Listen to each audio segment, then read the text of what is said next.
You got to sit there and ask yourself, okay, what am I truly passionate about? What do I enjoy doing? And when you feel that way, honestly, you feel like you have never worked a day in your life. It's the most fun thing in the world. You get up in the morning excited about what you're doing. And you got to be really honest with yourself about it. If you wake up in the morning and you're dreading going to work, dude, do something else. Right. Do something else. And those are hard decisions to make. But when you make those decisions, it's a very liberating experience. And you find out that the rewards will come.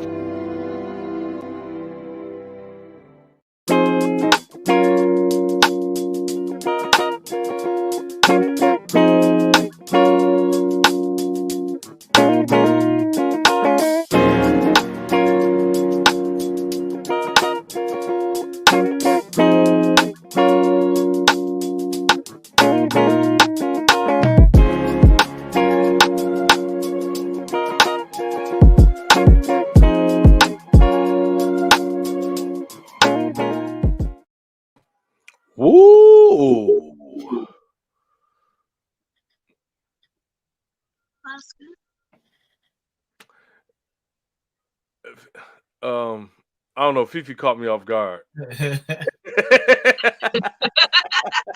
I had everything I was gonna say until I'm like, man. Happy Hump Day, everybody. Hope everybody day been great. Just all the good adjectives you can never think of whatsoever. And welcome to episode 13 of Unfiltered. With the Graded Podcast crew in the land. I'm going to go ahead and let them introduce themselves because we got some good topics. We continue Black History and Healing Month for the entire month of I was about to say November. What the entire month of February. Everybody, let's go ahead. Let's get the introduction. Let's get the small talk out the way. It's introduction starting with Miss Hills all the way at the end. Mrs. Hills in the building on your screen. Log into the podcast. Barely on the screen. I'm happy that we're here today. Let's make it a great day. Go ahead, Matt. You ready? That's all I gotta say. Go ahead. The glitch in the Matrix. No, I miss your face, Fifi. I'm trying to get this stuff together.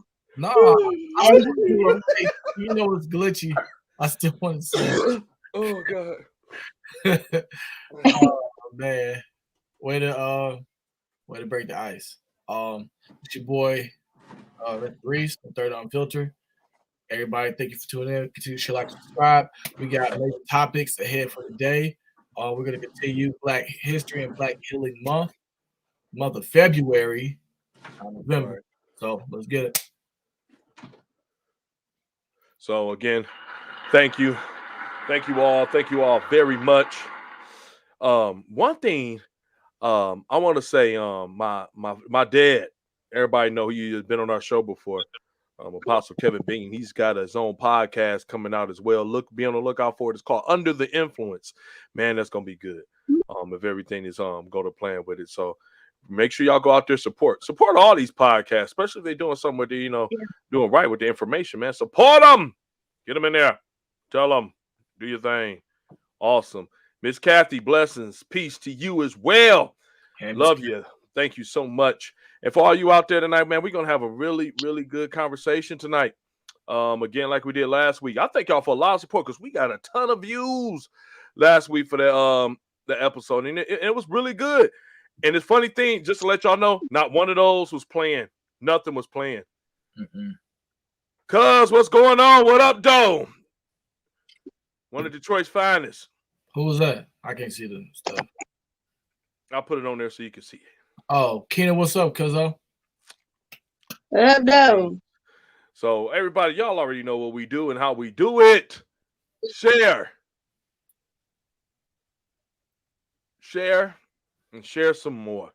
And definitely comment tonight because we got some really good topics going on tonight. Before we get all in detail of it, I want to bring up, just to catch everybody up on some of the news that's going on. Joe Rogan. Joe Rogan.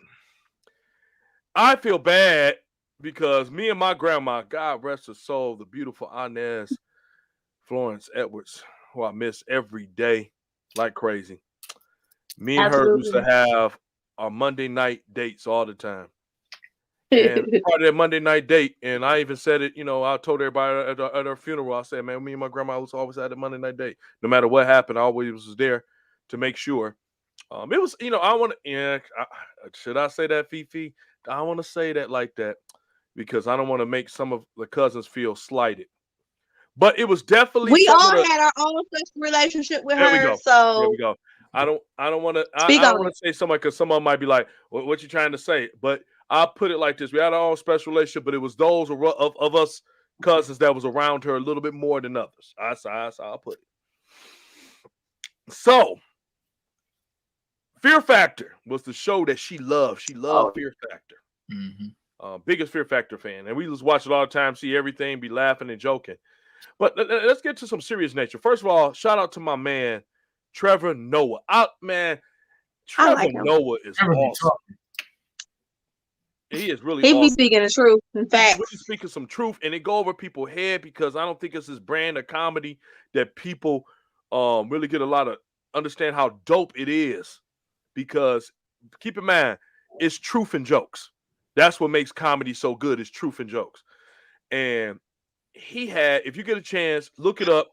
And he mentioned Trevor Noah, Joe Rogan's situation, but the situation is so. I don't know about y'all, and like I said, I'm gonna spend a lot of time on it because we talking about black history and healing this for this whole time. But this is a part of it.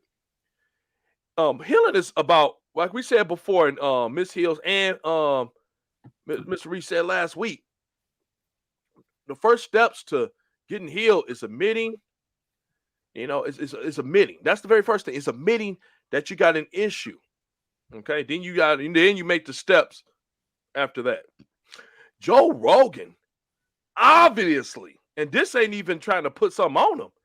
This man is obviously racist. And he has it's like he don't have an idea that he is. Some of the comments I was looking at, like he said, I would never compare black people to apes. I'm like, was we listening to the same video? Because you said we was in this black town and you went into the movie theater and it was like total Africa, nothing but it was like the real Planet of the Apes. And then even said in there, like, of course, it's not like Africa. That's such a racist comment. You yourself said it was a racist comment. I don't know if y'all seen it. I'm pretty sure it looked like Miss Hills has seen it, and it sounded like Mr. Reese has seen it. I saw it. What do y'all think about that? Is like I put this on my Facebook page, my personal page, and it just blew my mind because I'm like, as I'm sitting there looking at it and I'm listening to him, I'm like, you do know that you're a racist. Just because you don't like to be reminded that you are, don't mean that you're not. And it's like I said, it's like this in so many places with so many different people. Keenan, cuz he was saying Nick like Trinidad James. It was a compilation. Basically, it was bad. It was really bad. Yeah. And he had he was like, you would have thought we was talking to David Duke. That's how bad it was. It was like, the crazy thing about Joe Rogan is that I always had this iffy, like, kind of feeling about him. You know what I'm saying? But like, I ain't trying to say I gave it a pass, but it was like I never saw anything that like kind of like, all right, yeah, that's it. But I always had that feeling. But like once I saw the compilation, even though it sucked, but like it didn't surprise me like at all. One thing I want to talk about for this situation. So Miss India Irie said that she want to take her songs off of Spotify and what was the other one? I thought it was just Spotify. I didn't know it was anything. No, but let's just say Spotify for right now. And she encouraged others to go ahead and take their music off because they're supporting Joe Rogan, who's obviously racist at this point. But then I saw this morning that she retracted her statements. I don't know if he apologized, which I think he did, but still, the fact remains is that like we're still putting our money behind somebody that's supporting somebody that feels this way. And like I said, hey, you do what you want with your money. But the one thing I do have an issue with is the what word I want to use, like oh, it's okay now. He apologized. Like just hear kind of just hearing that from India kind of disappointed me. Like I'm that kind of person. Hey, I'm on this side of the field or that side of the field. So that's why when people come out with these kind of statements or say, well, hey, let's do this, and then you're the person to change your mind. It's like, all right, then what power does it have? I mean, I get the synopsis that, hey, if that's what they want to support, let's hurt what it hurts, which is the money. But I mean, I guess, like I said, he said sorry, so I guess it's all good. I don't really have a lot to say. I just feel like this is going to be something we're going to see continuously. Yeah, you took the words right out of my mouth. Where people are going to be exposing themselves. This ain't nothing new. They've been doing it and saying it, but now we're going to see it, on their platforms because it's the comfortable. They feel comfortable. Yeah. Until they see that we're no longer going to tolerate it or it's not going to get a pass and we're going to speak on it. Right. Yeah. I agree with you.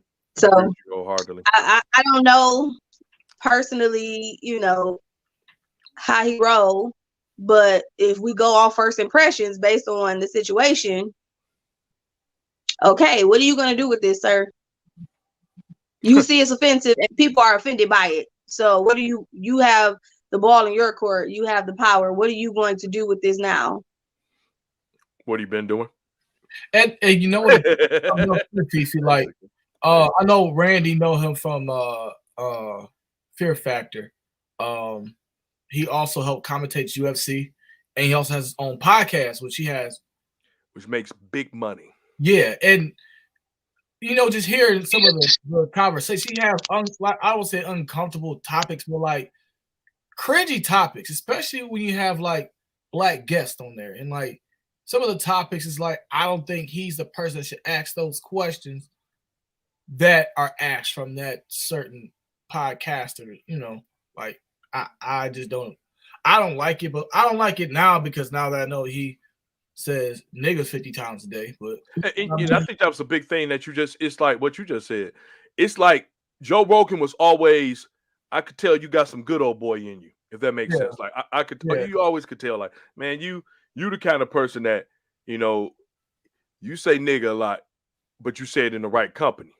Because he wasn't saying nigga when Mike Tyson was across the desk from him. Nah. And he knows when to say it. And you know what?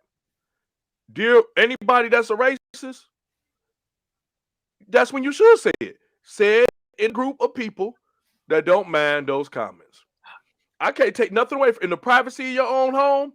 You can be racist as you want to be. I'm all for rights. I'm not trying to convert nobody to be that way. It's just, whatever it is, it's your pure ignorance. If you don't like it, do it all that you want to. I prefer it be out in the open so we know how to treat you. Shout out to down south racist people for the most part, because y'all right out front, you'll say, I don't like blah, blah, blah, and that's it. And you know what? No. And I respect that more. It's out there. Joe Rogan be in mixed company, so it's like kind of confusing. Like, people do it for money, but like, if this is how you feel about people, or this is what you think about people, why be around them? Like I said, he had people, Mike Tyson, Booker T, all about money. You answered that's money. And it's like all about money. And like just hear like the uncomfortable questions. Like Booker T was talking about his racial experiences, like in like the WWE, and just and like it was other questions he asked, like about like did some of his moves have to do with heritage? It's just some crazy questions. Like it has nothing to do with like wrestling podcast. He's a very ignorant. He's a arrogant. He's a very prickish undercover racist a little bit. You know what I'm saying? Like he'll say little questions like, so when you did that, did it, was that a tribute to Africa? Something like that, yeah. Like really something. I know what you're saying. That's how it made me feel. And I'm like, man, I'm kind of stopped because then you have this other white guys that's in the background, like, oh yeah. I'm like, get out of here. But anyway, like we say, we ain't spend no time too much on that. But that's just let you know. And I'm Fifi. I'm exactly with you. This is what's been happening for the past. I mean, like I would say, what would it be fair to say the last 5 years, maybe a little bit longer? Mm-hmm. And Yeah. it's just people are just coming out the woodwork because see the problem with social media. Hey, cuz, well, I was just trying to be funny. I don't know. He said, I didn't know he said. I'm just trying to say that that's the kind of cat he is sometimes, cuz is that people are getting to the point. People are brave behind the screen. People are extremely brave behind screens. They are. You get people Until you show up at their more. front door. Yep. You get people saying stuff really brave. And keep in mind, remember that if you had to, a lot of stuff you had to say in open forums. So if you was going to say something like that, you had to be known about it. I think social media is kind of the new hood when compared to the Ku Klux Klan. Except you ain't really got to hide your face, but you can hide your entire body now because you ain't even got to be in front of nobody. So you can say the N-word, which nobody is going to say, wow, when he means the N-word, do he mean November? Nachos? No, everybody know when we say the N-word what it means. So now we just at the point where people are just brave. They brave behind screens. And when you got to call them out on it, they think they could do this phony apology statement. Yep. Just like, and you think about it, the owner of Spotify or the chairman of Spotify said that, I don't think canceling him is the answer. But I'm going to tell you this, and I mean this all my heart. If he had said the F word, the Q word, the LBGTQ word, any of them, bye-bye, because they have the power. And what I mean by this, I'm gonna give y'all a quote and then we'll move on. One of my favorite guys, he's been in worked on every single campaign that you can imagine, and almost his 87 years of living. Very boisterous individual. He's coming out for the Black community for a long time. Dr. Claude Anderson. I have much respect for him. But he had a quote that was interesting. He was on the Breakfast Club, I want to say maybe about 2 years ago, something like that. But he has books out and everything else. If y'all listen, he talk about what is the real, in order for Black America to ever have a fighting chance in this country, what we really need to be focusing on. And it's a quote directly from him. And it says, in a race-based society, it's what you own and control that determines your equal opportunities, rights, and privileges. It has nothing to do with civil rights. You have to own and control wealth and power. Yep. And we've talked about this so much about it. So I mean that's where it is. Spotify. I know India Ari, she said something that was very. I looked when she said it, I understood what she's saying. She said when Spotify, most of its wealth comes from music, but artists get less of the share. And while Joe Rogan is someone getting that what they produce, what they say, 100 million. I might not be playing games, like over 100 million. And they said instead of canceling them, they're just gonna take that revenue they put toward that and they're gonna put it to other little. I'm like, wow, yeah, that's interesting. But that's where it is. You have to like we said, you either at the table or you're on the menu. So this is I love that statement from him in regards to it, man. And that's Dr. Claude Anderson. If you get a chance, pick up a couple of his books. Very, very interesting. So, but let's move on to some better things. There we go. We're going to continue on with the healing. Well, I mean, what we want to start at today? Do we want to start at discipline? Do we want to start with talking about families? Do you want to start off and talking about, oh, yeah. Let's start about that one. Let's talk about that. Yep. Yep. So, praise the Lord. We all some God-fearing individuals on this podcast, and we know many of you are too. One of the things that has been a stigma in the black community as a whole, the black God-fearing community as a whole. And you know what? Even in people that may not be even really be so much religious or any, you know, how they like people like to say they're religious. One of the stigmas have been therapy or getting Counseling. psychiatric help. Yeah. It has been it's real. Anybody that's been in the black community has been very real for a long, long time. We didn't, you know, the invention of, I want to say the invention, but crazy is depicted when you say the words therapy or psychiatric help, period.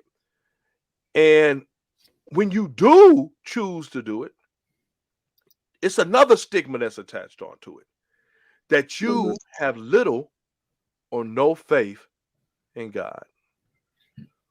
Where? So tonight for our first topic, where did this theory, where did this narrative originate that if you go talk to a therapist, if you go talk to a psychiatrist, if you go to get therapy for something that has been troubling you for years mentally, because it's one of the worst. So, I mean, physical, yes, physical. I best believe physical ailments are horrible, but mental is one of those things that you can't touch. You can't, you know, you could take Tylenol all day. Mental is not, it's not making it go away. So when you actually go to get that therapy, why is the stigma attached to it that if you do, you don't have trust in God? So everybody share that out. That's what our first topic of the night is it true, or where do you think this narrative came from when it came to having therapy and God? Can it coexist? What do you think? Anybody? I'm gonna start it off real quick. Where I think the narrative come from, like as far as us, we think that we have to be independent thinkers. We think that even though like we internally deal with trauma that we don't know about, we need to suppress it versus actually expressing it. Being vulnerable is more of a weakness than how it's looked at a weakness versus something that we all deal with daily. To even go to talk about when you were saying that does it coexist as far as, you know, having faith in God and actually seeking therapy, let me go ahead and pull out James 2 from chapter 2, 14 to 26 to basically paraphrase it. Faith without works is dead. So if you have issues or you are dealing with things that are disturbing you mentally, because think about it, mentally, nobody can see if somebody's something disturbing you mentally unless you're licensed to do it. You know what I mean? But if you're dealing with something, yeah, it's good, you know, to pray to go to God and continue to live a lifestyle that's going to help you and help others. But what we fail to do is use that one word I mentioned, work. We don't work after that. We assume that, hey, I pray, God forgive me. Oh, it should be done. First, like, hey, I need to seek therapy. Hey, I need to treat people better. Hey, maybe I should go ahead and express what's been bothering me. Hey, maybe I should go ahead and have an outlet to help me be better. And that is the Achilles heel to a lot of our issues, that we don't want to express it or feel like we are allowed to express it. And that's why we experience a high trauma in black youth, especially like black older men. We just think that, or we were taught that, hey, suck it up. Like we were taught that, hey, don't say anything, or that if you say something that you're weak, or you say something that you're complaining. So we internalize it, and we don't know it's an issue till somebody until we actually bring up that, hey, this is the issue. And I think that's the greatest part about therapy is that, yeah, you're saying it, not the therapist. Is that, hey, I'm dealing with this, and we may, like I said, we're so adapted and so used to trauma that we don't even know what trauma is. Like, I'm sorry, I said that wrong. So no, like art, like somebody who is not us or don't look like us, if we were to tell them the stuff that we went through that they never went through, that's trauma, but we don't look at it that way. So I'll just start, I guess I'll just end it there. I'll jump in later, but that was just my take on it. Works without faith is dead. So if you want to get better, you still have to go ahead and do the intangibles. It's like I said, it's good to go to God. It's good to go ahead and create that relationship, but you still have to make sure that you're stable mentally. I agree. Can y'all hear me, or am I acting correct? Am I tripping today? No, you good. You good. I can hear you. I just can't see you. You can't see me? Well, I can see you, but not as well as I want. My beautiful cousin. Okay, so I believe this just came from people who wanted control in the churches. Because it always starts from somewhere where someone has an opposing view, thought, idea, whatever, and then they try to enforce it. And I believe that's where it came from. I believe it came from someone who went to church, maybe got prayed for, and did and said that was great, and I'm applying that. Plus, I'm going to go seek some help in another way. And I believe that because they went to get counseling outside of the church, somebody in the church did not like it. Maybe it could have been a pastor or a leader or something, and was like, you're a sinner because you're doing worldly things. If you trust God, then you shouldn't be doing anything outside of focusing on what God can do for you. Right. So I think they associated that with, because you went to go do this, you don't trust fully in God, and you believe that you have to get some type of outside assistance or help in order to conquer this and deal with this. And that's not right. That's my take on it. I think that it's just started with one person, and then it just started to spread, because just like gossip, he say, she say, all this fake news, one person says something, you get the yes team that agree, and then they keep spreading it and saying it and saying it and saying it, and it catches on like wildfire, and everybody's saying it, but then nobody knows where it came from. Right. Nobody's asking where did it come from. They're just repeating and just going with it. So I think that's where it came from, because honestly, God gave us wisdom. And yes, like you said, that's why I said I agree with you, Mac. If he told us to work out our own soul salvation, that means we have to do some work. Mm-hmm. Because like you said, people pray. It's a difference if they prayed and they believed it and they did what they were supposed to do, but they don't. They just pray and just like, God gonna do it. He said he was gonna do it, so he gonna do it. And they don't do any action. They don't take any steps. They don't have a real belief and trust in God, even though you're talking about, oh, when you go to counseling, you don't trust in God because you're going to a counselor or a therapist.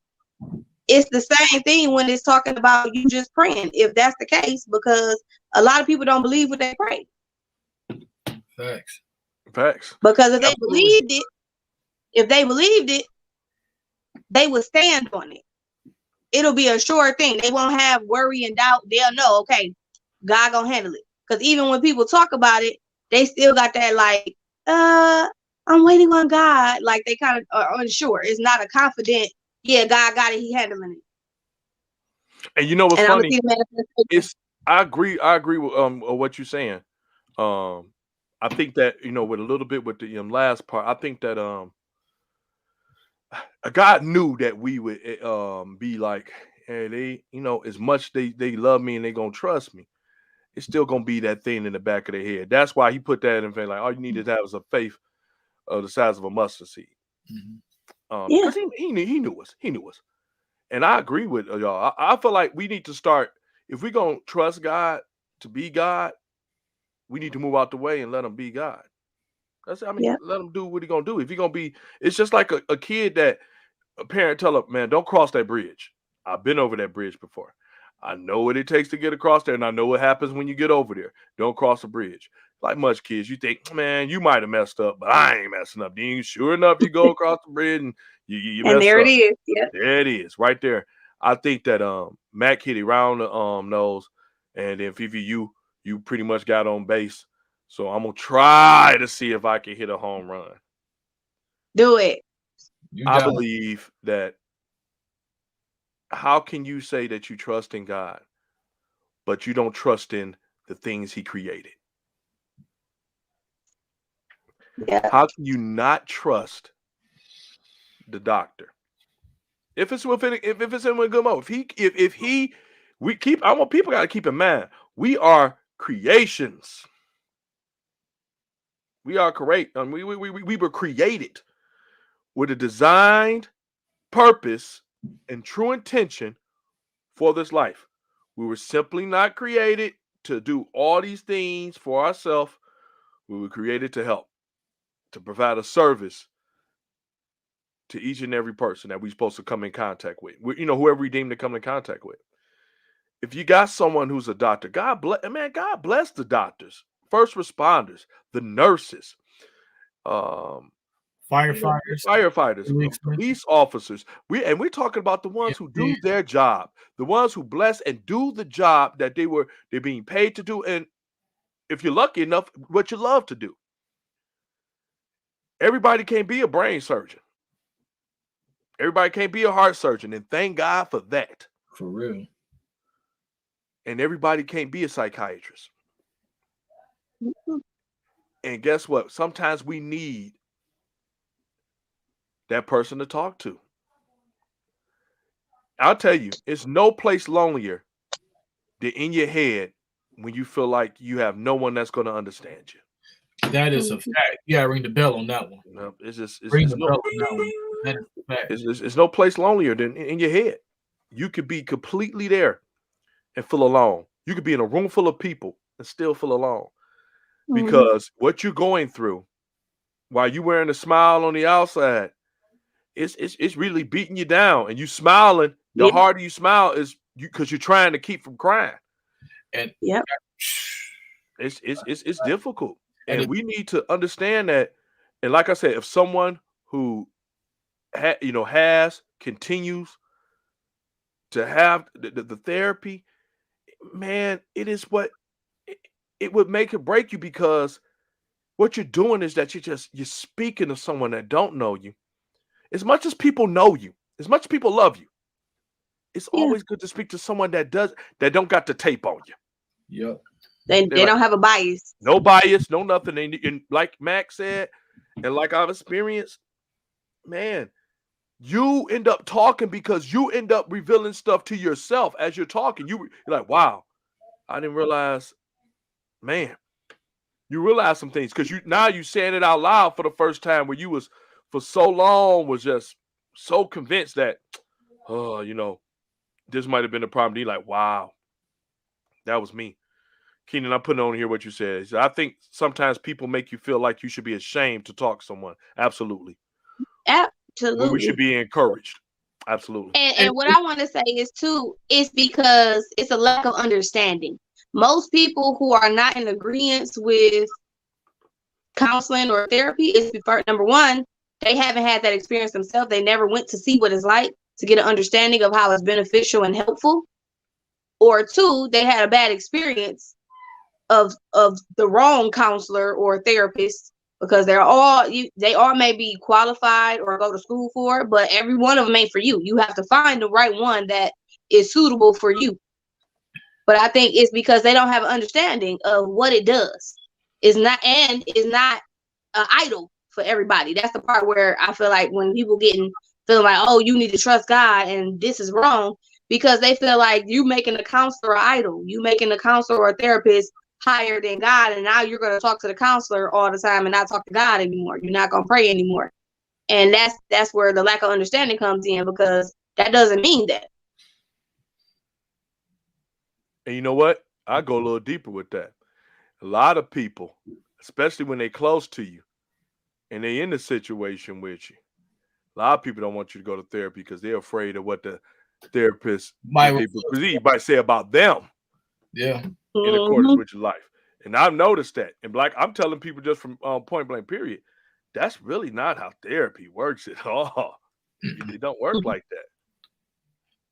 that. And like to even Kenneth's comment, like I kind of alluded to it earlier. We were, like I said, we were alluding not to say, hey, you don't have a problem, that you got to work through it, or it's being soft, or being like I said, like that ashamed word just kind of points to, hey, you're soft or you're weak or whatever. So it's like, okay, well, maybe I need to hold it because when I express it, you're not taught to really express. Absolutely. And also, like I say, like let's just say, we hang around each other and we're all alike and we don't share our feelings. And when I share my feelings, then we all are different. And like you said, Fifi, that the second that I want to share something with you, it's like, all right, hold on, like this ain't, I'm not equipped to share or like to even hear you out. So it's great to have people that are definitely different from you, people that definitely want to hear you, and people that and the thing about hearing people is that like it ain't even conversation like me and Randy talk all the time. And like sometimes he just want to talk, and my job is just to listen. Mm-hmm. Right. Like I just sit there like just so he can get it off. You know what I mean, Paul? Just so we can get it off. It's the fear, and what I think more, and I really like it because y'all both hit it on it really excellent, is if I take down my shield, if I take down this armor and show you that vulnerable side of me, is you gonna stab me? It's huge. It's a huge fear. Yeah. That's the biggest. Just from a man's standpoint. And you know what? This ain't a man. You know what? Let me take that back. This a man and woman standpoint. It's a fear. Like if I tell you what is the biggest, what terrifies me, or what's going on with me. If I tell you that I go through, I done known people that are outstandingly well off financially, Mm-hmm. and they cry themselves to sleep every night. Throughout the day, they're miserable. They done been to every places I ain't never, probably won't never be in the world traveling. You know what I'm saying? They got pictures, they post them all the time, and they do all these different things. And the one thing I notice all the time is that they by themselves. Or if they're around people, they're just around people they know just there because, hey, it's a status. Then they go back to just miserable. That's why when, we look at some things, it is really troubling that it's more people who make over six figures. Look, listen to this. This is incredible to me. People that make over six figures, and right here it says specifically, over 150,000 a year, are 30% more likely to commit suicide. That's a troubling. That means with most people, That's crazy. like if I had some money, I'll be in business.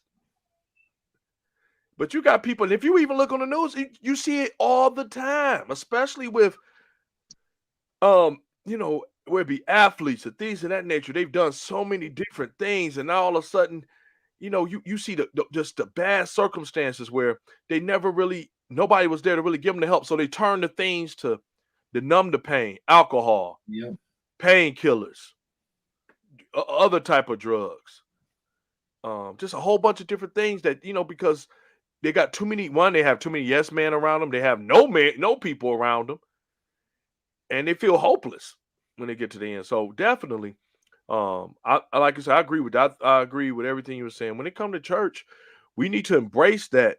Man, God is not in the box. And I know I say this every week. God is not in the box. We have got to stop putting limitations on God. We sing a lot of songs. Take the limits off. Take the limits off. Didn't take the limits off. Take them off. Stop saying that He can only work in this way. And we need to start supporting each other and stop putting the crazy. I think that you're crazy to think that you don't need people. I think that you're crazy when you sit there and say I could do this on my own. That's a lie. Well, I mean, everything we say sometimes contradict what we believe. People like, I believe in God. So when God say it ain't good for man to be alone, you don't believe that? No, I could do this on my own. Whoa. That's a contradiction. God said it shouldn't be good to be alone. And guess what? It's not.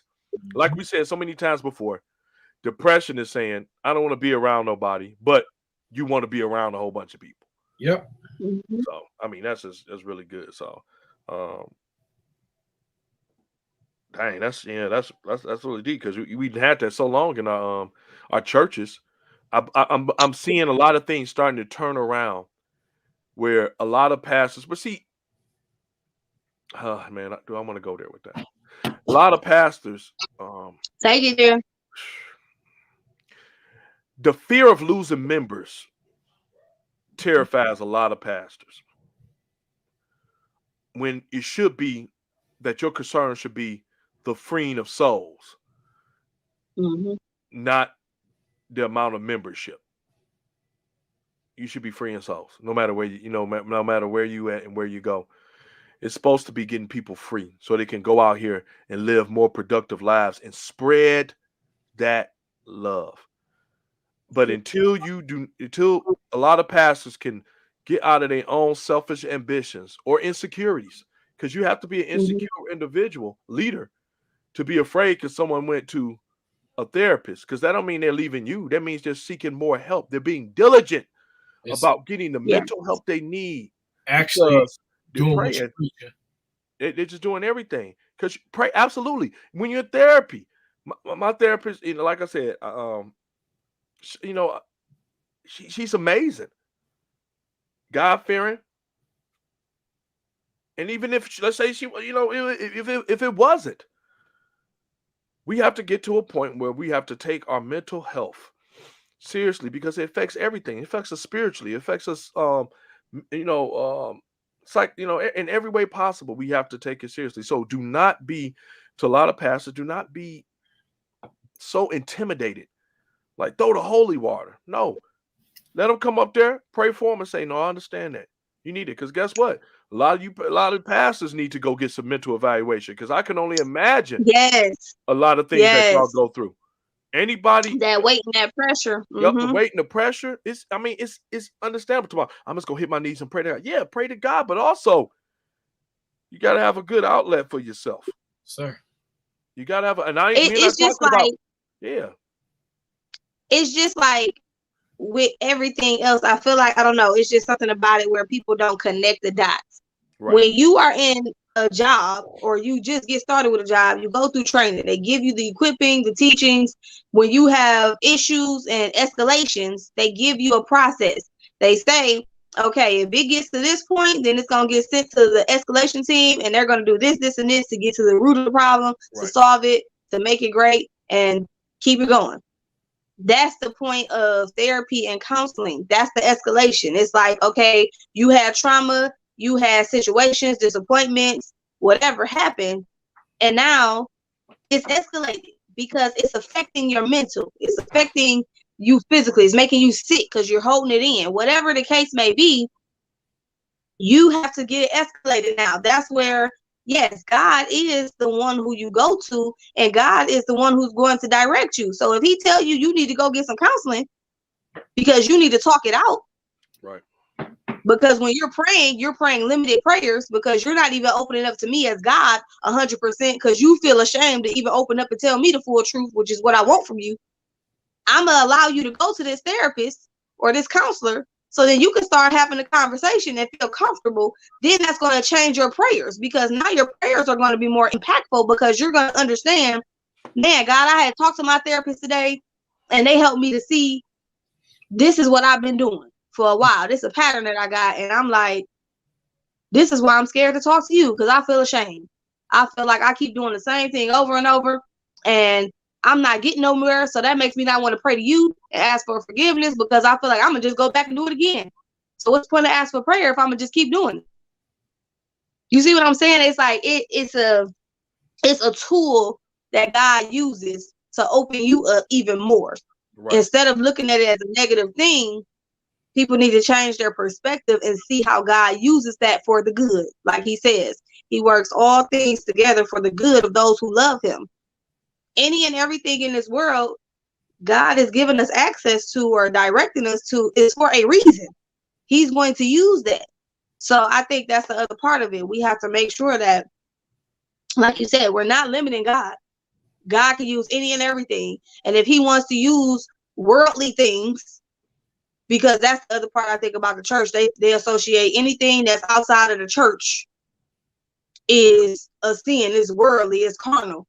And we have to understand that Absolutely. You have to put things in the right context. Absolutely. Because religious people will hold you into the four walls of a building and say, if it's not what we do in here and how we do it in here, then it ain't God and it ain't right. Yep. I was about to say that. Yeah, that. the That's church it. is us. That's We're a the cult. body of Christ. That's a cult We're the mentality. members. Yeah, for real. And that's why I really be praying for people, because a lot of people have had bad experiences with church folk and church people, church goers. But Christ has to be in you. You have to have a real heart change. You have to really understand who God is and how you have grace. So you show that same grace towards others. That's how you love your neighbor as you love yourself. But because people have, like I said, had bad experiences, I think that's one of the main reasons why it's shunned upon, or it's like, don't talk about it. Just deal with it.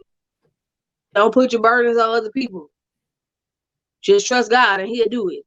I think that's why that mentality is the way it is and where it came from.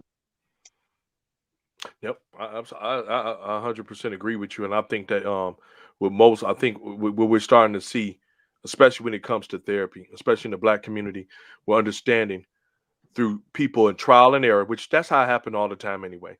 A couple of people have stepped out and said, "No, I'm going to do it," myself included, and I think people have been surprised when they found out some of the people who have, and they said, "Wow, maybe now maybe I need to make that step," and that's how we should do. And just like when Kenny just said, it's Chris, like I said, it's Christian therapists. My therapist, strong belief in God. So what we need to understand, like you said, Fifi, is that when we could get out of this box theory or religious spirit, a deception that has been not just in Black churches, in every single method of worship in the world, but we have to understand that we got to stop being so limited to what God can do.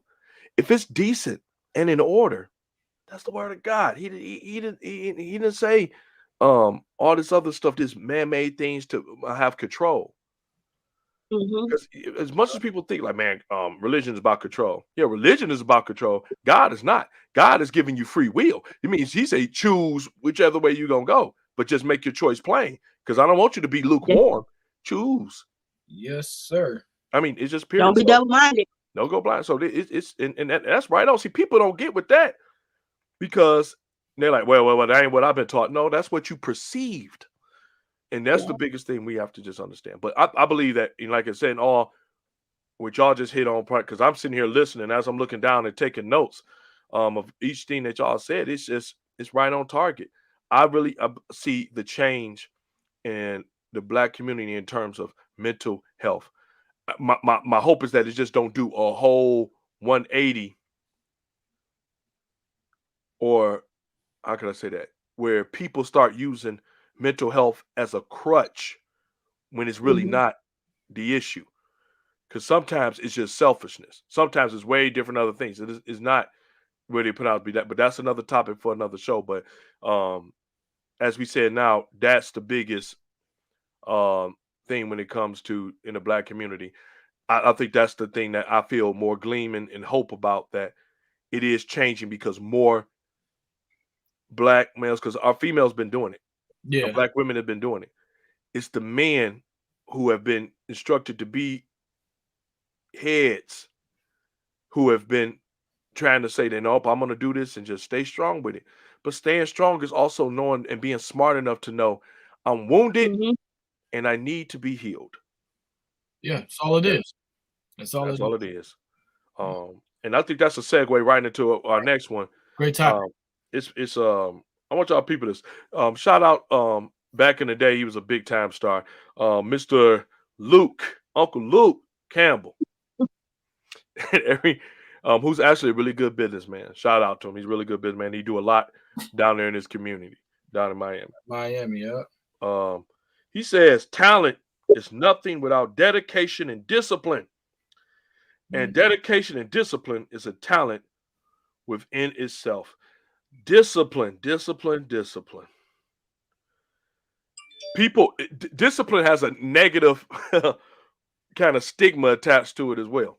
I've been saying this for a long time on our show. That you got to be disciplined in your step. I said discipline is when you choose what's best for you long term instead of choosing what is making you happy right now. Yep. So the topic, that we have for the day is a second topic today, which is about discipline, and it's strong because it's so lacking now because people want success without discipline, Without the work, and that's impossible. I've never seen so many people like, I want to have everything, but I want to have no discipline to go along with. You can't even keep money. You can't even keep a business going if you're not disciplined. No, sir. Yeah. You can't keep a marriage going without discipline. You can't keep friendships going without discipline. The true vitamin D, the spiritual vitamin D. Don't you love it? Discipline. How do you eliminate? How do you eliminate bad habits to create and implement new ones? Discipline. How can we do it? I just want to read just a couple more quotes because I've seen some interesting quotes about discipline, and I really like them. I love them. One of these is good. This from John. John Rohn, and it says, "Discipline is the bridge between goals and accomplishment." Yeah, means that you can't have it, you can't reach it without discipline. Yeah. Right here, Mike Dicker, one of the best tight ends of all time. What's his name? Mike Dicker. Okay. Yeah, he's so stupid. He's so stupid. He says, success isn't measured by money or power or social rank. Success is measured by your discipline and your inner peace. Inner peace. So discipline is so important. It's an incredible meat. And, like I said, I go first because it's really quick. Mass is really quick when it comes to discipline. Discipline, like I said, it's incredible. Captain D coming. Miss Kathy know about Uncle Luke. That's what I'm laughing. Miss Kathy be down there in Miami back in the day. That's my dude. But you really discipline is hard. I think that's the one thing people do not understand. If it was easy, everybody would do it. Yep. It's hard because what you're doing is that it's faith. It's a multiple of faith. It's a close cousin of faith. Because with discipline, you're saying, I don't necessarily see it's faith in action. Results. You know what I'm saying? But I am sold out to not sabotage myself to see it all the way through. So discipline, somebody look up I know the definition of discipline is really, I don't like it. It's kind of funky, but maybe it is the best one. Somebody look up the definition of discipline. Discipline, I believe, is something in the nature of saying it's training to obey rules by using measures of punishment. One says the practice of training people to obey rules or code of behavior, using punishment to correct disobedience. Yeah, so I think I see where that's going with it. It's accurate, but it's like, yeah, I see where y'all going, but discipline is just saying, to me, it's just saying, look, it's putting yourself, it's training yourself. That's why I like self-discipline better. Training yourself to understand not only the rules, but the process. It's really training yourself to understand the process, trusting the process, and to see the process through to the end, no matter what it is. Yeah. I got self-discipline right here, which is a lot better. Let's go with that one. The ability to control one's feelings and overcome one's weakness. The ability to pursue what one thinks is right despite temptations to abandon it. Woo! Yep. I like that. That's 10 times better. Perfect. That's 10 times better. Because that's all it is. It's saying, look, I'm tempted to take the $100,000 right now, or I can get $2,000 a day for 4 years. You see, it's like the mentality of, where you say Yep. right there, it's like, can you stay disciplined enough to say, man, it's 100 G's right now? Or you can look at the long term. And I believe that's what's so hard. That's why I think a lot of people, when it comes to their talents and things they really want in life, it seemed like such a, like they might be failing at it. But I'm like, brother, you realize that the road to success is paved in your mistakes. Yep. That's how you get there. Yep. So, I mean, that's really all I got to say about the discipline aspect, because I know it so well. Because when you think about, if you look back on that road, and I use it all the time, I'm like, if I go back in that road, I start digging up the road to where a lot of things I came from is paved in my mistakes, because they were learning. Yeah. And I had to stay the course. I'm like, I had to stay disciplined. Guess what? I made that mistake, and I had to be disciplined not to repeat it again. Even as much as I said it worked for a short term, we got to go with the long process. So, I mean, that's how I feel about discipline. I don't know which one of y'all want to take a little bit more than that. I'll just go really quick here.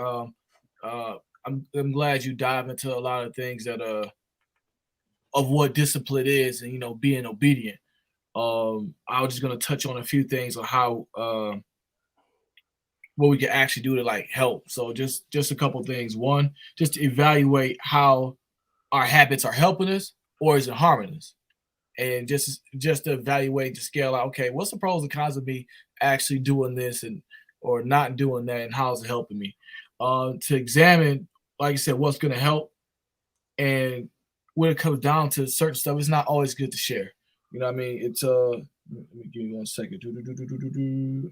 Like it's not always I feel like it's not always good to share your progress when it comes down to stuff like creating improving bad habits or changing something that you want to do to be better.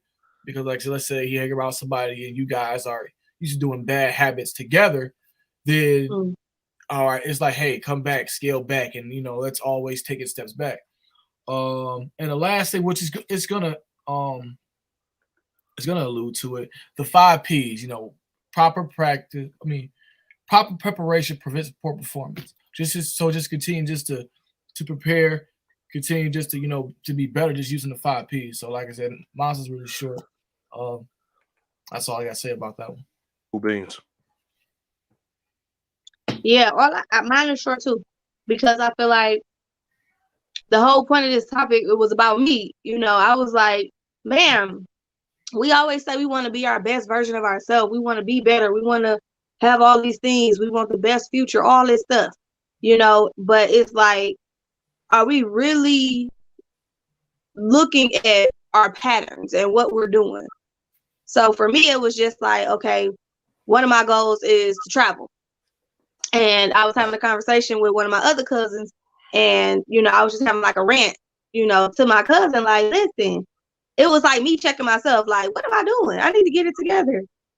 I say this is what I want, but I have to discipline myself in order to get it, because I want it and I'm doing little things right now, but I'm not doing all I can do. So that helped me to start looking at, okay, what are the bad habits that I have? What are these patterns or these learned behaviors or these learned actions that I'm taking right now that I need to adjust and change in order to get to my goal, in order to be better? And it was little things like, okay, I want to travel,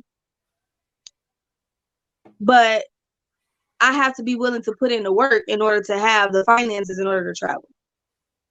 So I can't be acting lazy. Okay, that means I got to do extra work in order to make sure I have the extra funds to travel, right, and do what I want to do. Or it's like, okay, I want to travel, but I'm gonna go to the mall and buy a whole bunch of clothes. That money I just spent on them clothes is the money I could have been saving in order to go on my trip to travel. Right. So it's about prioritizing and seeing, okay, this is a bad habit of me mismanaging my focus. If my focus needs to be on the goal, then my focus needs to be on the goal. Right. Everything else has to wait until the goal is accomplished. Then, if whatever I'm doing next has something to do with this stuff I was trying to do at first, okay, then I can throw that in there. But if it still ain't a part of the goal, I still got to put that on the back burner. So it goes like to what you said, that instant gratification that I want it right now. You got to look at the long term. If I want to be a millionaire, okay, I'm gonna have to wait on taking some trips right now because I'm building wealth. I need to save that money I would have spent on a trip so that I can have a bigger bank account and then I can use that for investments. You know what I'm saying? So it's just about prioritizing. It's just about not beating yourself up, number one, because we get mad and we turn up and it turns negative real quick. Right. And I think that's a part of mental health too. Beating yourself up and being negative. Speak life over yourself. Speak fruit, produce good fruit. One. That's how you produce good fruit. That's how you grow. You got to evaluate, okay, what am I giving off for myself? And all this is personal. Like, this is personal development. We're talking about the healing month. It starts with us. We can't be looking at other people and what they doing if we ain't handling our own business and dealing with ourselves. So that's all. I'm just like, man, we got to start paying attention to the stuff we doing that ain't helping and make a change so that we can do stuff that's actually going to help us, that's going to be meaningful and intentional. We got to start being mindful about all the stuff we do, which is discipline. When you look at millionaires and those people who are wealthy, they have a disciplined scheduled routine. They get up at a certain time. They do all these things. They got meetings all day. If you trying to get extra time in, you're going to have to pay for it. You're going to have to get fit in there. Right. And I think that will lead into our next topic. Wow, we got through these topics pretty quick. This is the last topic, ain't it? Great topic. So, and like I said, that's really interesting. And this one, probably because it's I think this is important because foundation is important. Foundation is the centerpiece for everything. You got to have foundation, no matter what it is, whether it's financial or whether it's spiritual. Where it comes to your morals or your values, family is the first foundation. Is your first experience with working and dealing with people, especially depending on what you do. Some people got big families, some people got small families, but it's important. It's an important dynamic. Your mother, for most people, is the first woman that you see. You have to enter, get to observe and see how she do things, for whether if it's a boy or a girl. The father is the first man that a little girl and a little boy get to see, and it's vital. It's so important. And I think what people lose so much track of when it comes to family is that it's become such a devalued,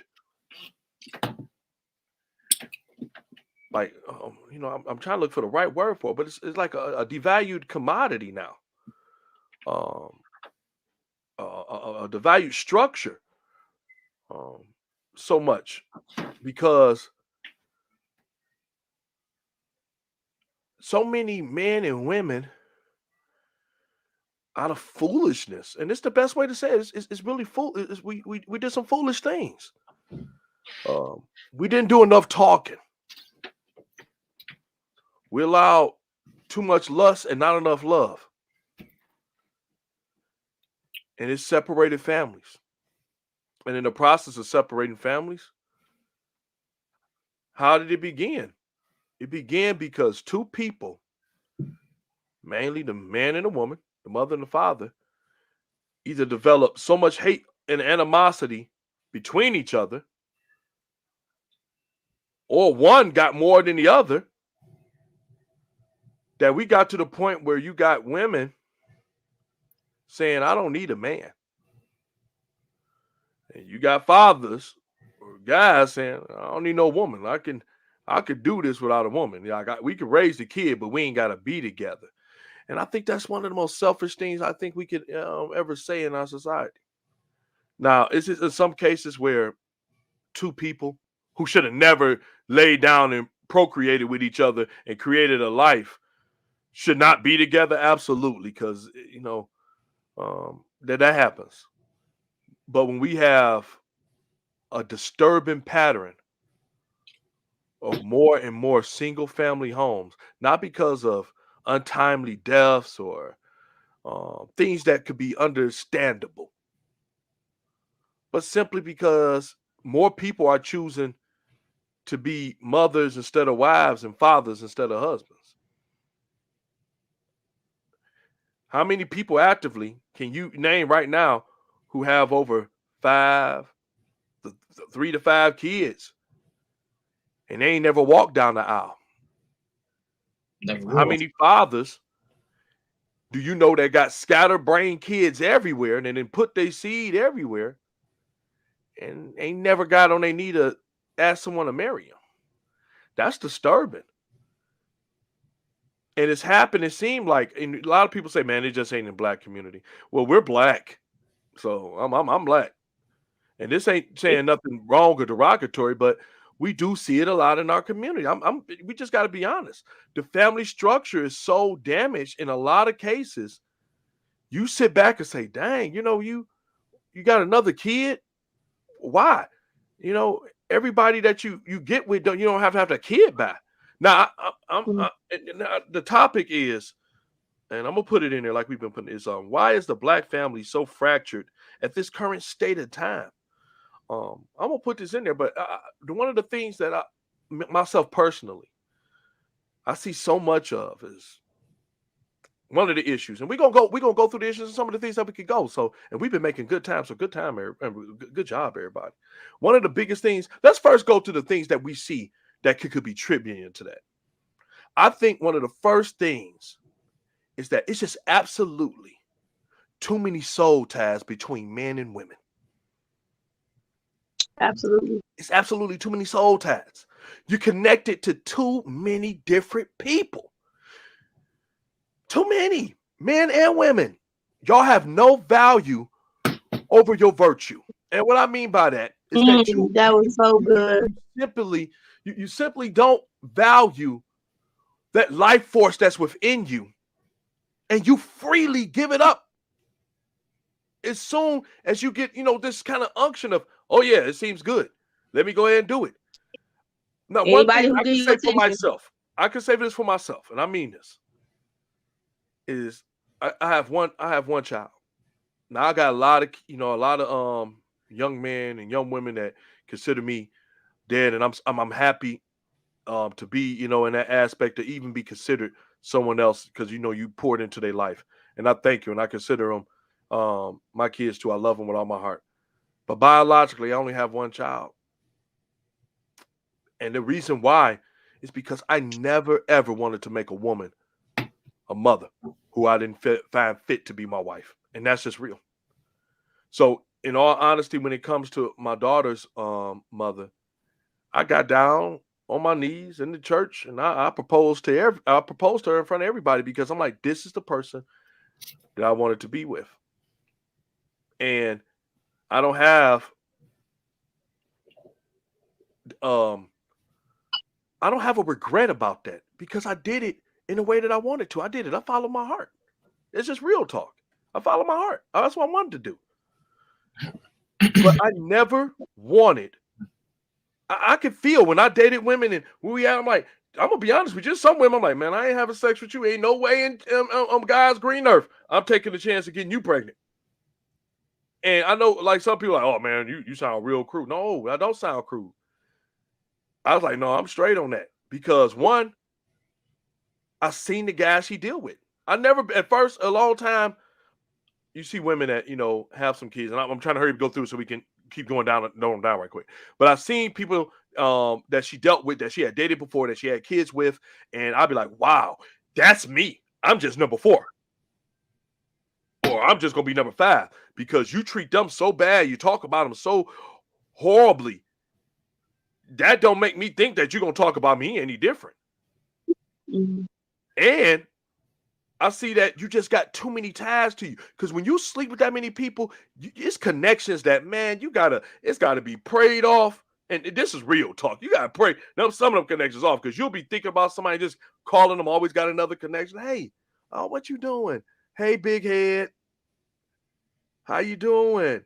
And all this stuff. So now you doing that, and then the person you with feeling some type of way because it's like, man, why are you still friends with an ex? You're supposed to be an ex for a reason. And I'm not saying that you can't be friends with an ex over a period of time, but it's so weird. So I think that one of the problems with the black family structure, why it's crumbling so bad, is because it's too many soul ties. People are they're sleeping with too many people. Period. I think people sleep with too many people. That's the way it is now. Like I think I'm gonna say it's more like business, but it's like why buy the cow and I get the milk for free? Like why I can get my cake and eat it too. Like why would I commit to somebody that's willing to give themselves to other people? You know what I'm saying? Like if my desire is to go ahead and be happy, and I have to be tied down to one person, and like we allude to all the time on this podcast that hey, I don't have to, and like if like I said, we all take marriage very serious. Like marriage is a very serious thing to me. Absolutely. So in order for me to commit to one person, like that means, hey, I only want to be with you. Now there's times when people will say, hey, I want to be with different people.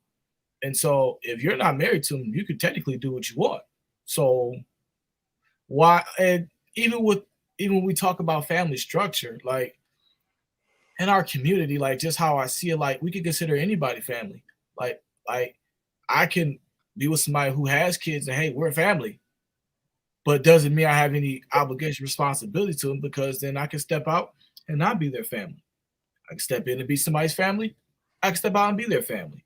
It's like you said, Randy, you got one biological daughter, but you have people that consider you their father or father figure. But honestly, at the end of the day, if you want to step in and be their father figure, you got it. But then it breaks and if something happens once you decide that, hey, I don't want to do this no more. And you have every option to do that. So that's where it's like, hey, I have somebody who's in my life, and all of a sudden I have somebody that's not. And then as a kid, when you get older and you see that, it's like, oh, okay, well, I was taught or trained that, hey, if I'm not married to this person, I could deal with them. And when I don't want to deal with them, I can go ahead and just not deal with them. Like I said, like we look at it as the benefit is to live a free and happy life. And now, what do you do? So, what do you think contributes to the black family crumbling right now? What do you think I think contribute to it? Yeah. What do you think they contribute to it? In your opinion, what's something else you think contributes to it? Honestly, influences. Influences. Like if I see this guy happily with multiple women and doing what he wants and not being committed and do what not having any rules or regulations, and I'm with a girlfriend that or whatever that potentially wants to, go long term, and if I have certain rules and regulations and I don't want to do it, then why do it? Right. Like we're not. I think it's like, okay, why want to be settled to have a discipline and structure family unity when I can just get it with no ties? Like, I think. Go ahead, Fee. No, I was gonna say I think that's why it's like it is, because of the environments and the things that people have been seeing, not necessarily taught. Because some people have been taught and some people have just been taught based on what they see. So I think that's why it's fractured, because like Max said, I agree with Max, everything he just said, because that's all you see. If your mom and your dad are not together, and you see your mom dating or you see your dad dating a lot of people, and that's just a common thing, then that's what you see. That's what you're going to do, because you feel like that's okay. Ain't nobody giving you any correction or any other influence or guidance to say, hey, you can do it another way. And when you do it a different way, it may be more beneficial to you versus the way that you've been seeing. Right. That's right on. And I think that's the difference, because to be honest, everybody's had a different upbringing, and based on your upbringing, determines your values, because it's based on what you saw and what you were taught. Our family is a big family, and we were taught, so it was like ingrained in us, you know, having healthy relationships. Don't take nobody for granted. Don't take advantage of nobody. Be direct and upfront about your intentions. Hey, I'm about to play devil's advocate. Hurting nobody. I'm gonna play devil's advocate. I'm about to do Mac. I'm about to do a Mac. I'm playing devil's advocate. Go ahead, come on, do it. And I know what you just said that, but what do you say about people who, like you said, then you've seen it, you've been taught it, but then the person still go out and do it just the clear-cut 180-degree different way? Because that's what I noticed a lot.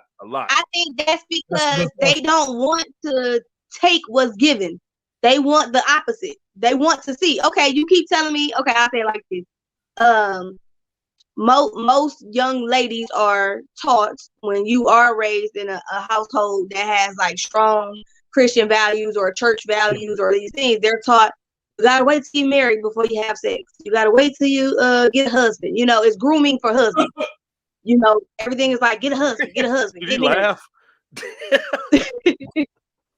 So because of that, it's like most of the times those young ladies who are grown up in the church, or, you know, have these strict things, not just women, but men too, boys too. Right. You know, they are the ones who are being out here doing the most, because they're like, I was taught, don't do it, so I'm gonna go do it because I want to see, what are you trying to keep me from? It must be really great because you keep telling me not to do it and keep waiting, and I want to see what it's like right now. So I think everybody makes a choice. It goes back down to choice. It's a choice, but you have to pay attention to the effects that your choice have on your life, the consequences of these actions. Like you said earlier, a lot of people, if you really sit down and ask them, they, you know, if they had been through some people and got, you know, big body count, they'll tell you like, it really wasn't worth it. Like, if I could do it all over again, I would fall back a little bit. Some people. You got other people who would just be like, I enjoyed it and it was great and I'm gonna keep doing it because it's cool.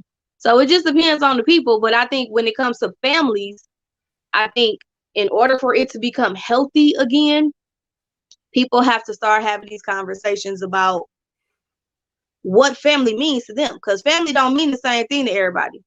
Nope. Family can mean just, you know, we got together and had some kids. That's a family.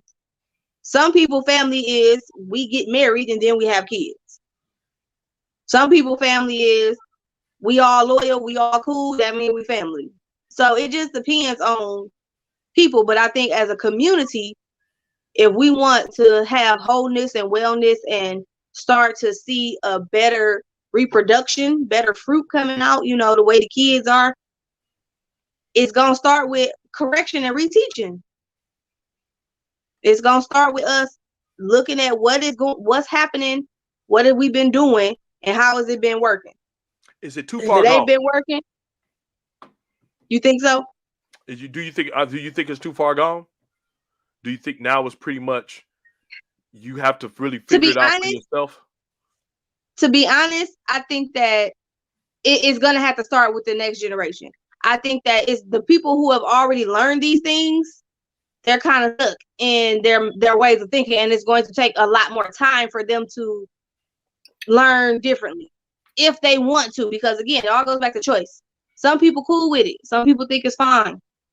But those who don't think it's okay or don't think it's fine or feel like it's made a negative impact on the community, those are the ones who are going to have to really like understand it's a long haul. You're going to have to focus on the new ones coming up and then give a lot more time to the old ones who want to change or want to see something different. I think that's just what it is. I don't think nothing, in my honest opinion, I don't think nothing is ever too far gone. If you got another day, you got an opportunity to make change.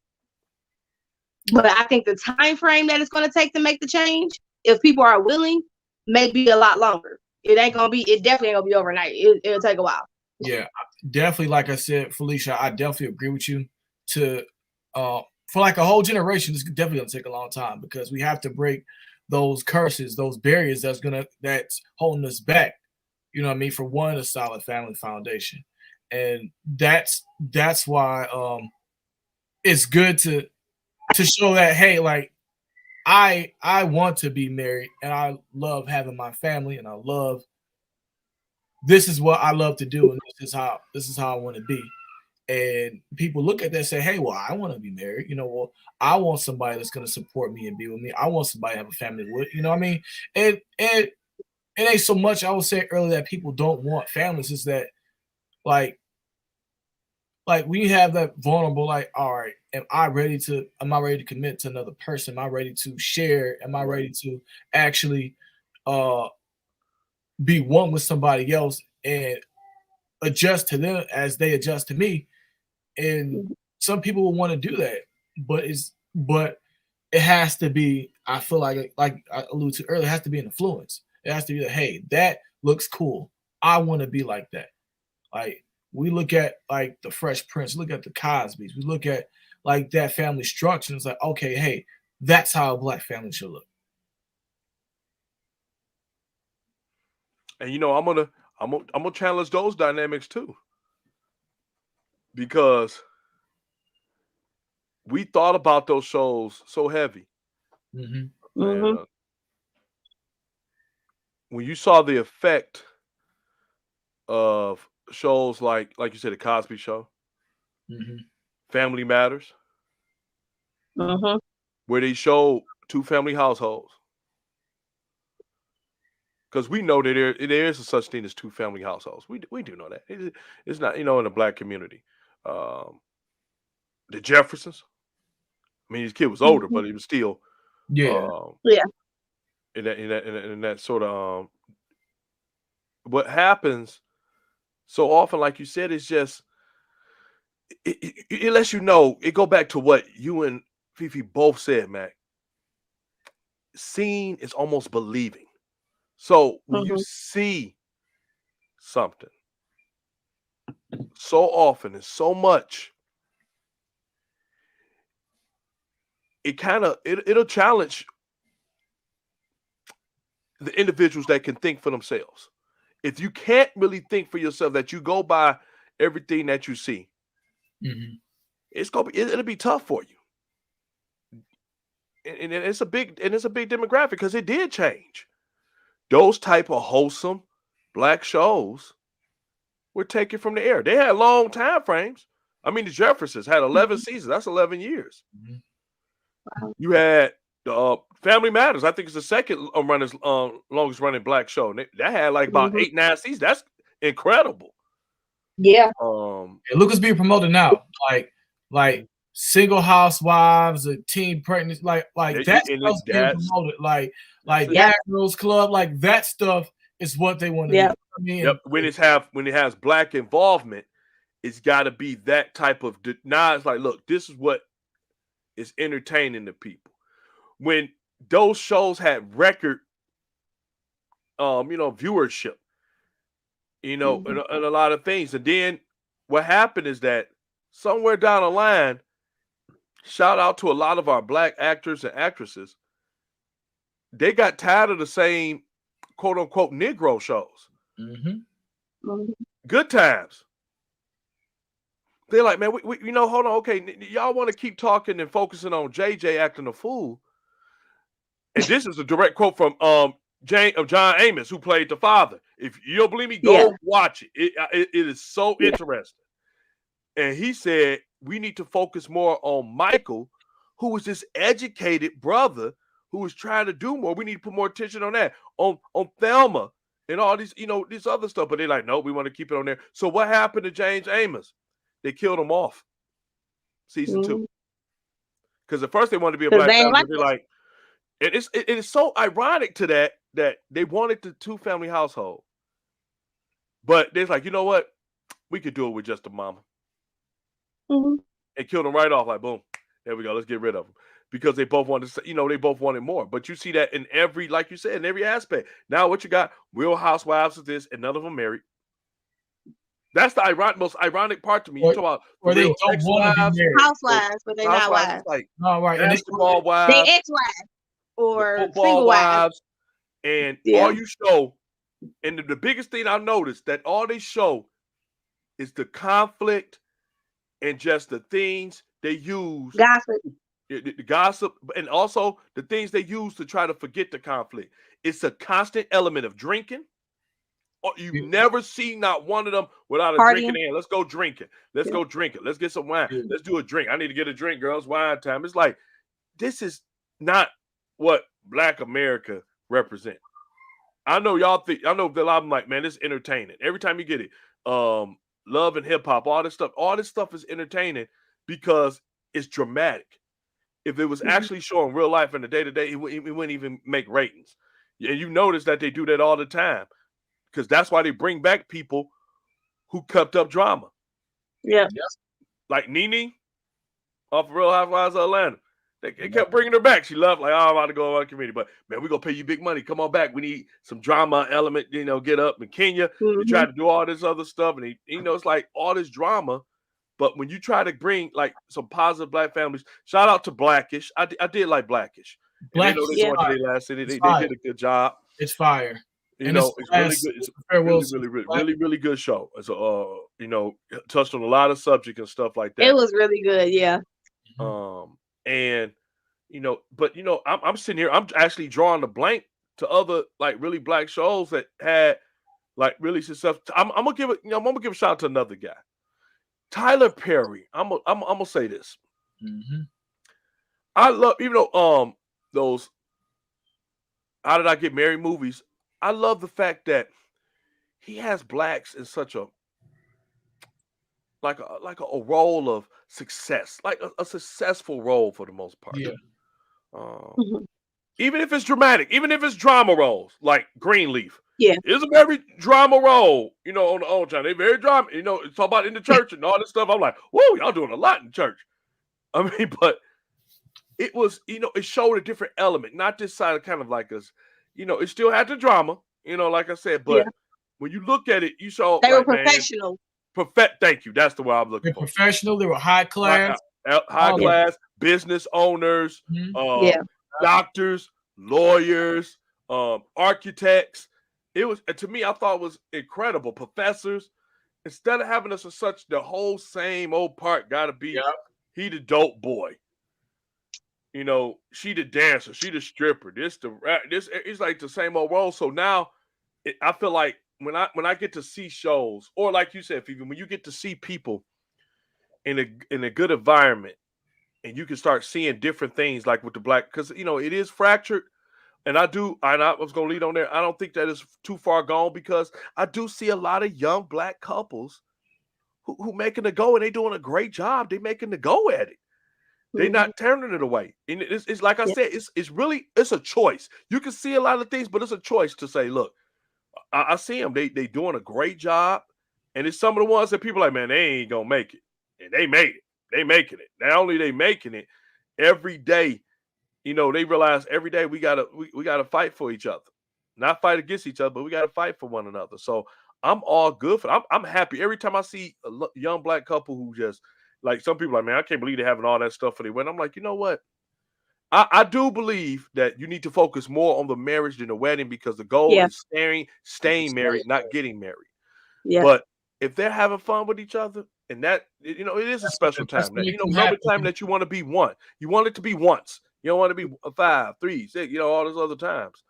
But, and then, like, you have to focus on those dynamics. Like, like we said, being as a man, and like I said, being married before, the biggest thing I wanted to show my kids, and especially my both my daughters, and what I'm saying, my stepsons, is like, look, this is what a man is supposed to do. Not only does he supposed to go out here and provide, make sure that his family is right financially, but provide is that word that a lot of people took a lot of things off of. Provide is not just money. Yes. It's just not money. It's not money. I think I would dare to say this. I think Black men, especially in marriage, when they call themselves good Black men, here come a disagreement, but go ahead. Kind of have this belief that if I'm doing everything financially, that everything else should be cool with everybody. That should definitely put me a little bit more I shouldn't get as much complaint if the bills is taken care of. If you don't ever have to worry about this getting cut off, that getting cut off, and the needs is getting met, that should allow for me to have leeway in a lot of other areas. And Randy, as much as I definitely let me just say this, right? So growing up, right, you know, a lot of us may not have the financial stability or may not have living in a financial stability household, financial stable household, right? So you're taught, and I think this is for young women, and like I said, Fifi, you can chime in just in case I'm wrong. You're taught to find somebody that's going to go ahead and take care of you, and the main thing is to make sure they're financially stable. Not that, hey, that I love you, that I want to take care of you, that I cherish you. Is that, hey, can you financially make sure that you can take care of me and the family that we're going to have? That's the first and that's the main thing. Or even great example, like when any of us can be guilty of it. Like when we have our kids, the first thing they say, oh, he don't have no money. Don't be with him. He don't know how to take care of money. Don't be with him. So that's a big part of like, hey, shall I continue with this person? And if they have that, then it's that, okay, well, that's 60. What's up? Oh, that's 60-70% of the goal. So I mean, that's what's really, that's why it's not an anomaly. It's like it's an anomaly for somebody to say, hey, I love you, and we can start and live in the streets together, and if we end up in the streets, that's fine as long as I'm with you. Like it's not like that. It's not like that. Yeah, it ain't never like that. Yeah, so so we're taught. I mean, so that's why like we're taught to go ahead and say, hey, make sure you find somebody who loves you. Well, who loves you, but they're financially stable. Or you know what I mean, so that's where that comes from. I was just gonna add to that.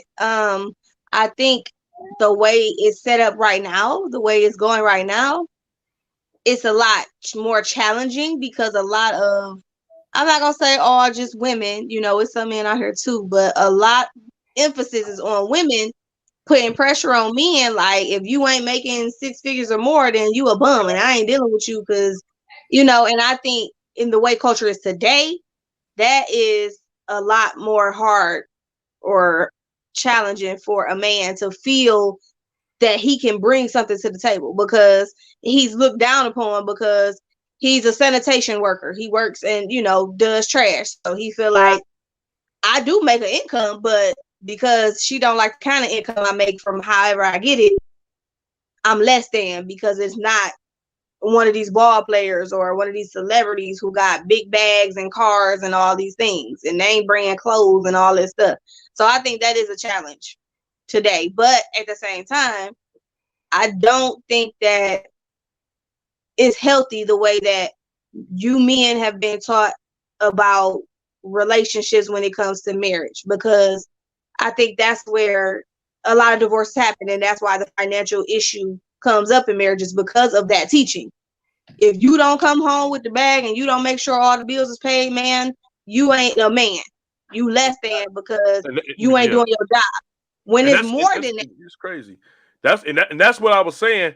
I was saying that, I mean, that's a lot of guys believe. So when you do it, when you making that money, you think everything good. It's like, bro, you can't tell me nothing. And guys will get to that point, especially if you're making enough of the bag, because when you got enough of money, you got options. Whether they are good is what it means, but you just got a little bit more options. So I think for so long, like you said, it's like that narrative has been pushed so much, because that's what guys been told. You got to take care of your family. You got to take care of your family. But when my essence of saying provide, it's like when you have to go, and when people understand talking about provide, it's people got to leave it more. And what I mean by when we talk about more and things of that nature is that, keep in mind when I'm saying is I'm applying it to mature men and mature women to the a certain to the extent, for the most part. And how I would say is this: I believe that even though people say it's the old school way of thinking, I Mm. believe those days of just one income may be done. It may be a little bit done for the most part. I think a lot of a lot of that look, a lot of guys have said had the effect right. Look, I was doing all the supporting, and to be honest, for a long time in marriage, especially for a lot of black males, to get married, it was scary because at the end of the day, you had a lot more to lose. Mm-hmm. Because Yeah. if you got divorced, I mean, you were done. I mean, for the most part. Not only were you paying alimony, because what happened if your wife didn't work? You had to pay alimony. And you got child support. And they don't care about you not having enough to you have a spot or anything. They like just make sure that they got it. So it's really difficult for a lot of things. I think a lot of factors came into play. I believe is like you said, seeing that. A lot of people seeing that. Like, man, I've seen that guy go through the ringer with a divorce. Mm-hmm. You got that part. The people that seen it. You got the people that went through it and saw it happen to themselves. And I mean, I'm never doing that again. I'm never doing no marriage, this and that and everything else. So you got to the point where you got a little something. People like, man, you got to sign this prenup. What I came in with, I want to leave with. What you came in with, you leave with. And Yeah. to a point, I can understand that to a certain point. I remember I asked my mother, I said, would you have signed a prenup if you had some money? She's like, yup. And I'm like, whoa, like you said, but then women had another, like you on your part, you probably speak more to it. Women had another concept that was brought to them that, hey, if your man doing stuff, just keep it quiet and keep it going. He a man. This what man do. Keep it Yeah. going. And all this other stuff. I think a lot of bad concepts got passed along. Yep. And then some people down the line said, man, that ain't cool.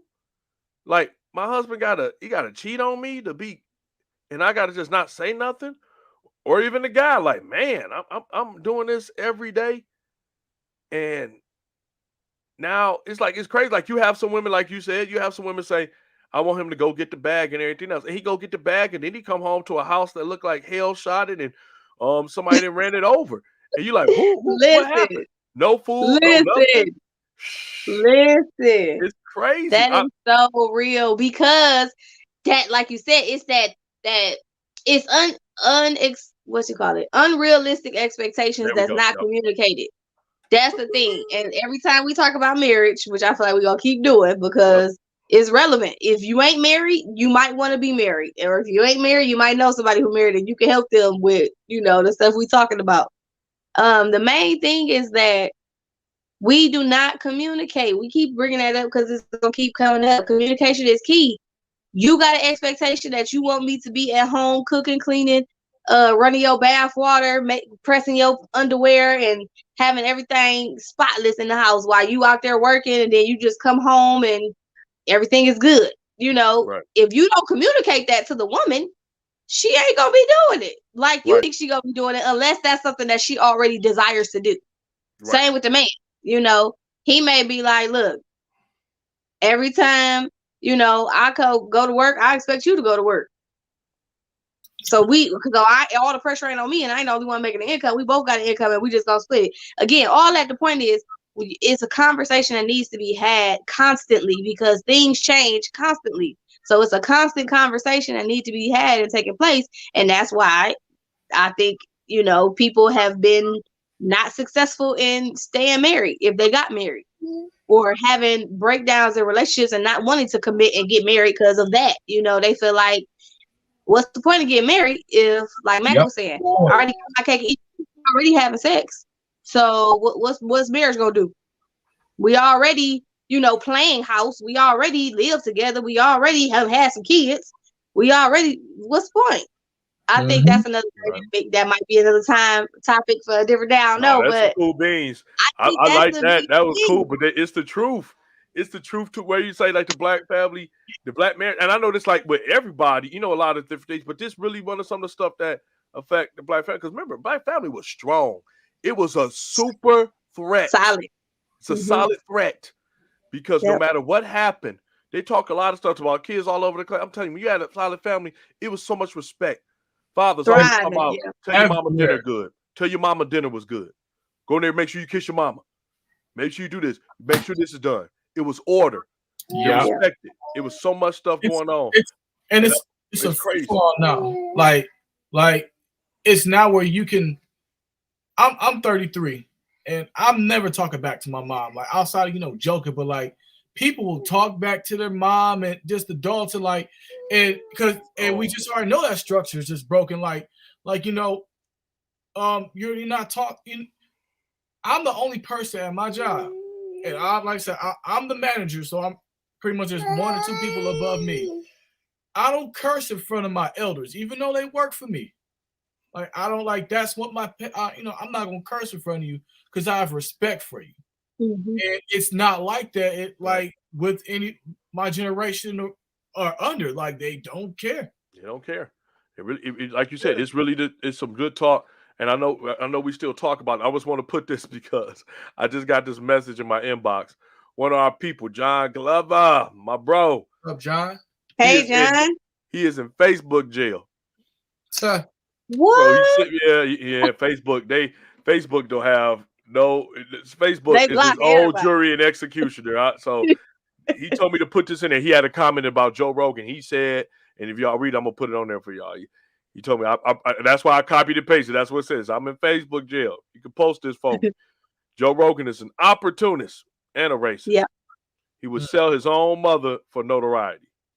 Wow. Even the so-called cool white guys believe we are still just a nigga. Woo, John! My goodness, John. they preconceived said John gonna say something deep. Put that nigga right in Facebook jail. Right. That's why Facebook jail. Facebook jail is for anybody that tells truth. Talking truth. It's I'm in there, faith. I'm like, what did I say wrong? What did I say derogatory? The truth. Yeah. But no, like y'all said, man, appreciate you, John, man. Sean, still watch. I love faithful. When you got faithful people that watch you, look at that. Even in Facebook jail, you still watch. He sent emails. I can't say it on here, but I was sending I emails. can't say it here, but I'm doing it. He told me to write a letter, like the Apostle Paul. I'm sending this letter. Send this letter to the Church of the Corinthians. I'm just messing with you, John. You know what I'm talking about. But yeah, it's the dynamic. Like you said, it's a whole different dynamic. It's a whole different dynamic whatsoever. The respect level when kids think they're on the same level as you, your parents, it's a problem. Big problem. I feel like I'm never going to be on the same level as my mother. Never. And like you said, you 33, I'm 39. I'll never be on the same level as my mother, and it's for good reason. Because man, she's the one that showed me the way. Yeah. I'm not on the same level as her. I don't care how much. I don't care if I'm a millionaire. I Yeah. will never be on the same level as her. And I believe I seen how when she was married. I seen how a lot of my aunties and stuff. The one thing I can say with my auntie, just on the outside looking in, and I mean this with all my heart, I've never seen them ever be derogatory to their husbands. They may have been mad, but they ain't emasculating them. That conversation was held for later. Honor on like, both sides. Yep, they might do one of these, like, okay, I hear you. And then later, in their conversations where it's supposed to take place, where it's just those two, baby, you was a little wrong on that one. Mm-hmm. And that's how it's supposed to be. It shouldn't be where we live in. It's like, it's this new, both of us are so fragile. We're highly opinionated, but overly sensitive. Yeah. We don't want to believe you. It's like, why are you with somebody that you so sensitive about if they say something wrong to you? It's just a respect factor. I talk a lot when people, I notice, I look at everybody know me now. I'm a big time observer. And I look at married couples, and I remember being, like I said, I remember being married. I look at married couples, and I see how they interact with each other. And I look at little things, like even when somebody told me, like, "Man, my wife tripping," I'm like, "No, you got a good one," because she do some things. I like. Let me tell you something. I know men and women piss each other off. It's life. Oh yeah, That's not going nowhere. that's But relationships. You ain't respect, gonna like everything everybody do. but respect can't be Mhm. faked. You can't fake it in front, because when you respect your mate, it's things you simply will not do. Nope. Yeah. You just won't do it. You won't do it. I don't care. You could be mad at your wife. You could be like, "Yeah, man, I pay all the bills in this house." But if your wife say, "I ain't feeling good," and it's that part, like, "Yeah, that party ain't happening here, fellas, tonight. We'll do a reschedule. We'll do something else." Even the wife, "My Except husband for not feeling me, good." it's party at the criticize. But I think, like you said before, that goes with maturity, because I think a lot of people get into relationships and they haven't developed into that person yet. So it's kind of like they're learning together as they go, even if they ain't married, just in relationship in And then general. that's how, and Fifi, like you said, that's what you're supposed to do. And I think what people get so caught up in is that because we don't have it off the bat, Right. it's a problem. People want the feeling of, "I want to know what my mate is feeling from miles away after 2 days of marriage." Yeah. You got to pay dues for that. Dues and debts. That don't come. You got what? You got 2 years in. What do you think y'all still discovering each other. You still discovering yourself. Y'all making that slow transition to get like this. Mhm. It take time. I remember my mother would tell me that, when my father might call her, like, "Hey, you okay? I feel like something ain't right." And be right on, because you know why? Yeah. That's when it comes to knowing your mate. Like something ain't right. I'm good. You can't shake it. You know what something like, "Man, something ain't right. Look, hey y'all, I'm about to get ready to leave. Something ain't right. I'm about to go." Or, you just say, "Hey, we about to do this." But people, it's the love factor that people just don't understand, that love don't mean perfect. Yes, say that. Love don't mean perfect. They expect what they see on TV, these fairy tales, where it's just everything. Oh, he does everything right. She does everything right. There's never no problems. If we argue one time, we need a divorce because something is wrong and we're broken. Like, no. You know what love? My bad. You know what? Go ahead. Love, I'm done. you know what love is? We talked about this whole time. Love is work. It's work. Absolutely, it's work. It's work, and like how we talked about like why the structure's messed up. Like, I don't want to work. Like, why I want to go ahead and work and be with this person and do all this, where I can go ahead and be myself and not change and be with multiple people. Right. But it's work. It's called the Amazon effect. You gotta love it. Yep. You gotta love. You gotta wake up. I want love next day. Same day. Look, same day. Same day. Same day. If I could get this package in the same day, I better get love in the same day. That big old Amazon microwave effect. And people don't have patience. You want to know why people don't have patience for other people that you supposedly love? You can't have patience for other people when you ain't got patience for yourself. For yourself, yep. You just Yep. don't. And see, that's the biggest component in why relationships ain't working either, because people don't know who they are. They don't know themselves. They haven't done the work for themselves. So now you in this relationship or marriage, and you think, "Oh, because I got married, now all of a sudden myself will be fixed and I'm gonna be good." No, that's still there. My man, Sale, what's going on, Sale? Returns, Sale. Same day, easy returns. And you know what's so funny about that? Even more as we talk about that, and we just say that, but I remember being at a point where when I would tell someone, they'd be like, "You want to be, hey, why we ain't in a relationship? We've been dating for a couple of times." I like, because I don't know what I want. I can't. Yeah. Why would I be with you? And I'm still trying to figure out Randy. Yeah. And some people, they hear the honesty, but they just don't want to hear it. They hear honesty. They just don't want to hear it. Like, he don't want to be with me, or she don't want to be with me. How can I say this? The friend zone, and I think that's one of the funniest things ever when people say friend zone. I'm in the friend And zone. I think it's so funny because, first of all, the person you want to be with is it should be your best friend. That's number one. The friend zone is always funny. So when somebody tell me about she friend zone me or he friend zone me, I was like, but that don't mean that you're a bad person. Right. That don't mean that you're not worthy of being in a relationship with somebody. That just means that individual particularly doesn't want to be More than romantically friends. or sexually more than just your friend. Like Yeah. they want to be just this. So most people, like like I was saying, like you get to the friend zone aspect of things. I think that's more like of a brotherly love. Like I like you and I like talking to you. Or like I like you, I like talk to you. But she like the sis that you can hang out with. But you ever notice in every one of those conversations, they pick this other person and it Yep. never worked out. It Yep. never works out. And I'm like, why didn't you go for the girl that was your friend? Because I just need it's just She was so the nice. constant, That's that thing too. That too nice. it's that constant beating of people want something that is so dramatic and so different. I don't understand where people get it from. Like you said, it come with maturity, but people like drama. I've heard guys. Should I say this about him? No, I ain't gonna do it. But I got a cousin.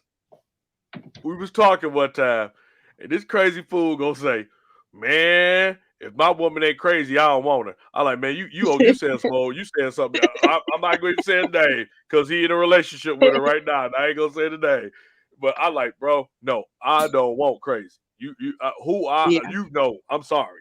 Talk about, man, if she ain't acting a fool, she don't love me. I'm like, no, you on your own with that. You have that.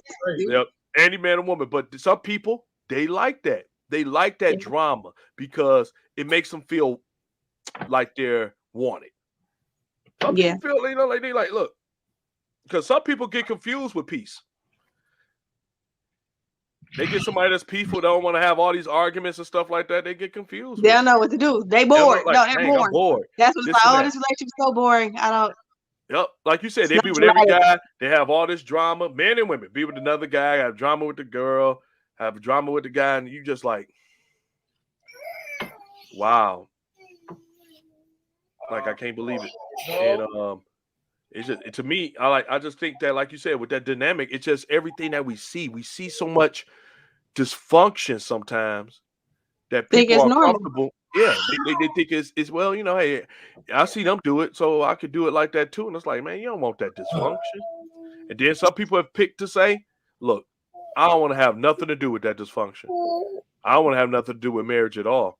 So I'd rather be lonely and happy, or alone and happy, than be married and miserable.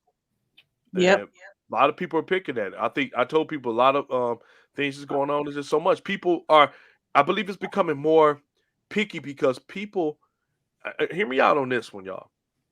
I think some people are being more valuable and understanding the value of their time, especially as they get older. And they're like, man, I can't do it. They might see somebody with a whole bunch of kids. Like, man, I got to work through the kids. I got to go through this. And let's not say that, let's say if the dads and they like, nah, I got to work through the dads. And I got to work through this. And I'm the only one that's losing peace because I'm the only common denominator in this thing is me because I'm, out of everything. So I got, some people, women do the same thing too. Girl, you got so many kids. Could be a good father. You could be a good father and a good mother. But the people that you chose to have kids with ain't good. Because, ain't nothing. I've seen it all the time. Deadbeat fathers ain't nothing that will rise up a deadbeat father than a good dad that come in the picture. For some reason, they get now they super dead all of a sudden. They ain't seen their kid in 9 years. Oh, the nigga over there at the house. Hey, come on, let me take you for some ice cream. Ice cream in 9 years? Like ice cream. I've seen it all the time. I've experienced. I'm like, bro, you ain't been here. I mean, if you want, I ain't stop you from seeing your kid, but I mean, if your threat is me because you're the kid, then man, you a child yourself because that's a childish way to think of something like that. Me, myself, would be like, man, I'm always in my kid's life. So you, if anything, it just be an added on, if I'm going to be honest, an added on plus to know that she could be over there with a man with integrity that ain't doing nothing wrong to her, is treating her mother right and treating her right. I think that's about it. That's why I would hope and pray for her, especially if, you know, when my ex-wife was to get with somebody. I'm like, I just, man, make sure you're treating the kids right. Yeah. If he ain't treating you right, ain't no way in the world he gonna treat the kids right, man or woman. So I just think that the dynamic is just so, like you said, so warped. Can it be unwarped? I agree with you, Fifi. I think it's gonna take a generational shift, just like most things do. Take a generational shift to say, nope, we want to be, we are the new generation. We want to be married. We want to make it last and do these things. It's just gonna take a lot more like that. You know, because I see people that got. I'm always envious of families where it's the mom and the dad, and they both, all their kids they have together is all their kids. I know that sound. I'm trying to sound bad, but I get envious of that because, you know, you're like, that's the way it's supposed to be.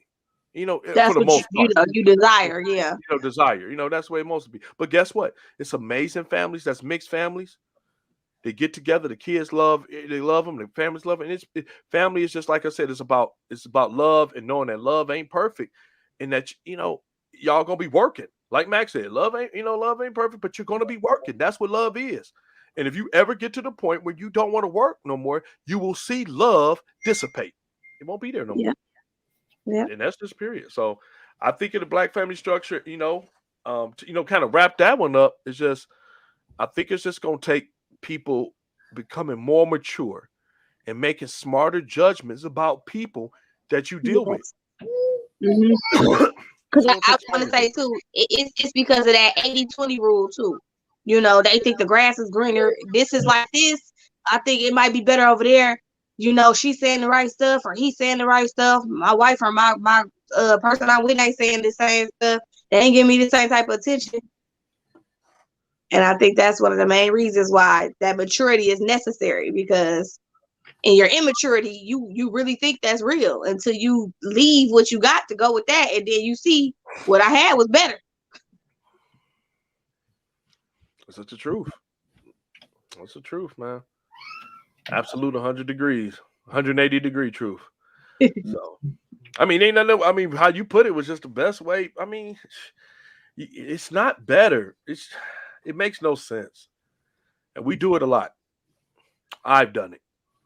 I've done it in the past. You take 20 because the 20 seems more appealing, and you got 80. You got 80 right there. And you're like, because you don't do this one thing, this part seems better. And man, you know what? And I'm something I don't say a lot about myself. I'm so happy for a lot of women that I did not have relationships with because they deserve better than what I could have gave them at that time frame. Dang, what? Look at you. They just deserve better. And I believe every man and every woman should just, sometimes come to grips with that, because the people you might have friends on, you should be like, you know what? I'm glad. I'm glad I was not a disruption to their life, because they deserve better. And I wasn't there at the time frame. Yeah. You just wasn't there. You shouldn't hurt people because you just want people. Like, I want her. Man, don't hurt her. You ain't even interested in her nothing long term. That's what she want. It's better. It show you as a better man to say, you know what? I'm digging you. I am so sexually attracted to you, but I'm not ready for that. And I don't want to be that guy that one day you talking about in therapy. Ooh, that was a whole preach word right there. I don't want to be that guy one day you gonna mention in a good light that say, man, it was a dude, Randy. I was really crushing on him, but he said he wasn't ready, and he kept it 100 with me. Can't say nothing else, you know what I'm saying? Or just like everything else, like you said, just being real. People just got to be real with themselves, man. You got to be real with yourself. Ain't nothing wrong with saying, I can't decide if I want to be with you or not, because I don't know what I want for myself. So if that means that we have to maybe break up, I understand. But I gotta search it for myself.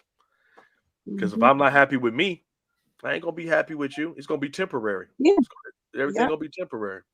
And I done found out. I know, Mac. I know we didn't talk about that so many times, but it is, and that's some real talk. If you're not happy with yourself, all you're gonna do is go home, look, kiss, y'all might make love and do all those different things, but you're always going to look because you're going to be searching out for other things to make you happy. You are. So, yep, that's all I said. I don't know, Mac, you got anything else, man? There's some good topics. Like always, we have some good topics. Hey, everybody, thank y'all for tuning in. Continue to share, like, and subscribe. Thank you guys for being a part. Fifi, Randy, great topics. And like I said, can't wait to tune in next week to continue the rest of them. But, man, absolutely. Awesome topics. Continually Black History and Healing Month. This whole time frame again next week, Wednesday, and every Wednesday, unless we say different. 7:45. We are going to keep it live and keep it going and keep it pumping for you all. Fifi, you got anything to say before we go ahead and get out of here? You might as well close us out because we done. I hope everybody have a great night. Again, thank you for tuning in. Don't forget to comment, like, share, and subscribe. Check us out every week. Thank y'all so much. And thank y'all, everybody that was in there tonight. Of course, Mac, my man, Mac Lester, thank you. Marcel, John, that's in Facebook. I got to drop some on your commissary, John. So let me know. We'll get you all taken care of. Kathy, of course, my cousin Keenan. Thank you. Appreciate y'all. I've been out there. Continue to get this out there. Y'all already know what to do. Thank you so much. See y'all.